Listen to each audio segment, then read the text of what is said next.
membentuk 11 tersangka yang terlibat kasus penyalahgunaan narkoba berbagai jenis. Berhasil mengungkap kasus peredaran narkoba terbesar di Indonesia, jaringan Freddy Pratama. Dari 11 tersangka, 3 diantaranya merupakan peracik dan produsen tembakau sintetis. Menurut Kabareskrim Polri, Komjen Pol Wahyu Widadi pada jumpa pers menjelaskan. Dari hasil pengungkapan yang dilakukan, polisi mendapati setengah kilogram bahan baku tembakau yang sudah diracik dengan obat-obatan terlarang. Kepada polisi, para tersangka mengaku mampu memproduksi setengah kilogram tembakau per hari dengan omset keuntungan 25 juta rupiah per bulan.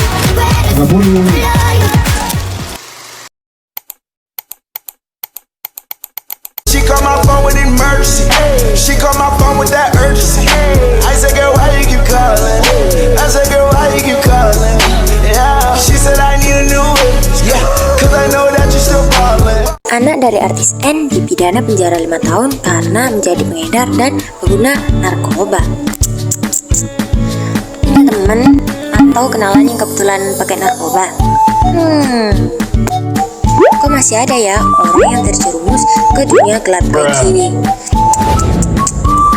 Tahu nggak sih apa atau kenapa yang bikin mereka terjerumus dan menggunakan narkoba?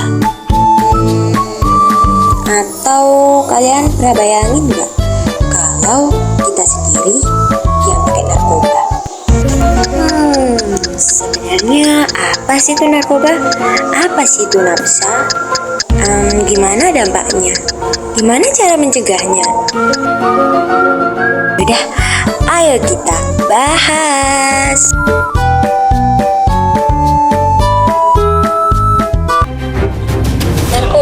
Atau sering juga disebut nafsa, singkatan dari narkotika, psikotropika, dan zat adiktif lainnya, adalah istilah yang menggambarkan semua bahan atau senyawa yang bisa menyebabkan perubahan perilaku dan mengakibatkan ketergantungan kalau digunakan tidak sesuai.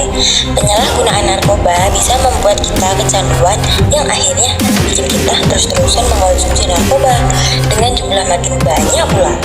Dampak kecanduan narkoba bakal dirasain oleh otak kita, terutama otak bagian depan yang fungsinya mengatur gerakan, ucapan, perilaku, memori, emosi, dan kepribadian kita.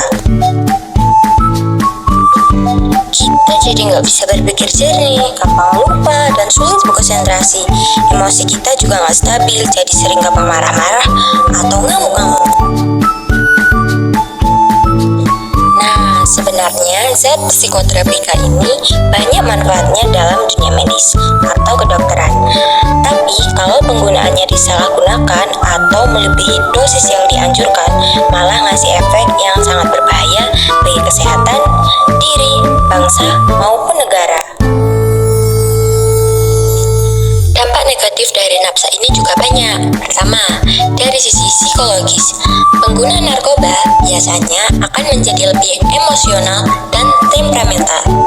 Kedua, nafsa juga menyebabkan gangguan fisik pada tubuh kamu yang disebut gangguan fisioneurologik yang bisa mempercepat atau memperlambat denyut nadi, jantung, paru-paru yang ujung-ujungnya menyebabkan kematian. Ada juga nih dampak ekonominya, yaitu bikin kantong kita jadi jebol karena ngabisin banyak banget uang. Kabarnya harga nafsa ini bisa ratusan ribu sampai jutaan rupiah per gramnya. Terakhir, ada juga dampak dari segi sosialnya. Tentunya kalau kamu ketahuan ngedrugs, itu bakal merusak hubungan kekeluargaan dan pertemanan di lingkungan sekitar. Banyak banget kan dampak dari narkoba ini. Sekarang kita akan bahas cara mencegah penyalahgunaan narkotika. Yang pertama, jangan pernah untuk mencoba-coba menggunakan narkotika kecuali atas dasar pertimbangan medis atau dokter. Kedua, mengetahui akan berbagai macam dampak buruk narkoba kayak yang aku jelasin tadi, baik dari segi psikologis, fisik, maupun ekonomi. Ketiga, memilih pergaulan yang baik dan jauhi pergaulan yang bisa mengantarkan kita pada penyalahgunaan narkotika. Keempat, melakukan kegiatan-kegiatan positif berolahraga ataupun mengikuti kegiatan-kegiatan organisasi yang memberikan pengaruh positif kepada kita.